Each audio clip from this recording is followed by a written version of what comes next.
Apa yang terjadi jika Anda kehilangan orang yang sangat Anda sayangi?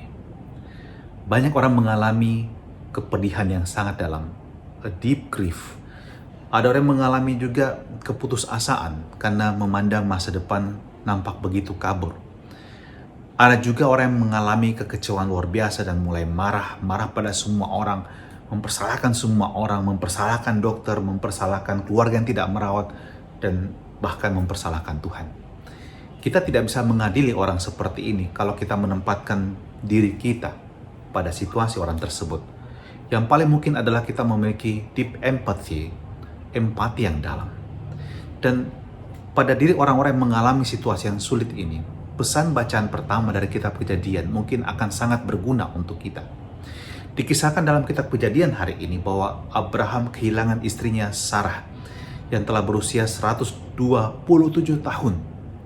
Dan Abraham digambarkan sangat sedih, meratap di tempat pembaringan Sarah. Dan kemudian dia bangkit berdiri dan menguburkan istrinya di tanah yang asing baginya. Dia mengalami betul-betul menjadi sendiri, tidak punya siapa-siapa lagi kecuali anaknya Ishak dan hambanya. Tapi kita bisa melihat bahwa dalam diri Abraham, dia mengambil keputusan, life must go on. Orang tidak bisa berhenti dengan meratap. Dan keputusan inilah yang menguatkan Abraham bahwa selain dirinya dia masih harus memikirkan anaknya Ishak. Dan kalau saya bayangkan mengenai kehidupan single parent, beyond all critics about them, tentang kadang-kadang tentang mereka orang berbicara terlalu negatif, tapi bayangkan bahwa mereka harus berjuang mengatasi kepedihan kehilangan pasangan dan kemudian masih harus memikirkan bagaimana survive for her or himself dan juga untuk anak-anaknya sendiri. Dapatkah Anda bayangkan itu? Kadang-kadang mereka juga tidak tahu bagaimana harus menempuh hidup ini. Tapi dengan demikian mereka juga belajar bahwa hidup adalah sebuah perjuangan dan mereka tidak boleh menyerah. Kalau mereka menyerah, apa yang terjadi dengan anak-anak mereka? Maka kita juga harus menaruh empati kepada orang-orang yang mengalami situasi seperti ini. Dan tidak berhenti dengan menjudge mereka atau menghukum mereka dengan kata-kata kita.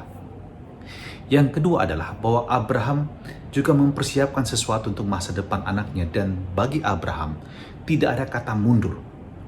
Ishak tidak boleh dibawa kembali ke tanah di mana dia berasal.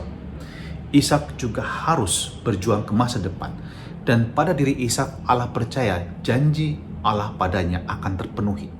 Dan untuk itu Ishak membutuhkan seorang pendamping, dan Abraham percaya bahwa Allah akan menyiapkan semuanya itu. Luar biasa bukan? Dan memang benar, malaikat Allah kemudian menunjukkan bagaimana hambanya ini menemukan seorang wanita bernama Rebeka, dan kemudian Rebeka mengikuti hamba ini dan kemudian mempertemukannya dengan Ishak, anak dari Abraham. Dan Ishak ternyata falling in love with her, dan kemudian dia memutuskan mengambil wanita ini menjadi istrinya. Dan demikianlah rencana Allah terwujud dengan sama sekali di luar perhitungan manusiawi, bahkan oleh seorang Abraham. Tapi sekali lagi Abraham di dalam situasi yang abu-abu tetap menaruh kepercayaan kepada Tuhan dan rencananya. Maka untuk kita juga mengalami situasi yang sulit, inspirasi dari Abraham menjadi sangat kuat untuk kita. Iman adalah pelita yang menerangi kita dalam kegelapan.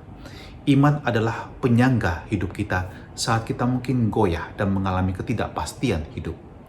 Iman yang dengan harapan yang kokoh membawa kita ke masa depan yang tentu indah.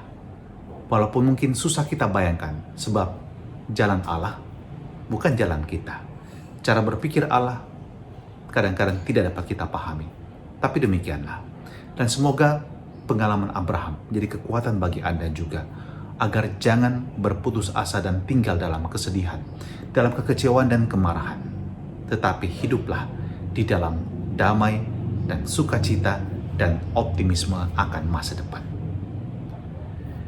Tuhan, semoga pengalaman Abraham menjadi pengalaman iman kami juga, dan kami percayakan diri sepenuhnya pada kuasa dan penyelenggaraan-Mu. Sebab kami tahu Engkau selalu punya rencana yang terbaik untuk kami.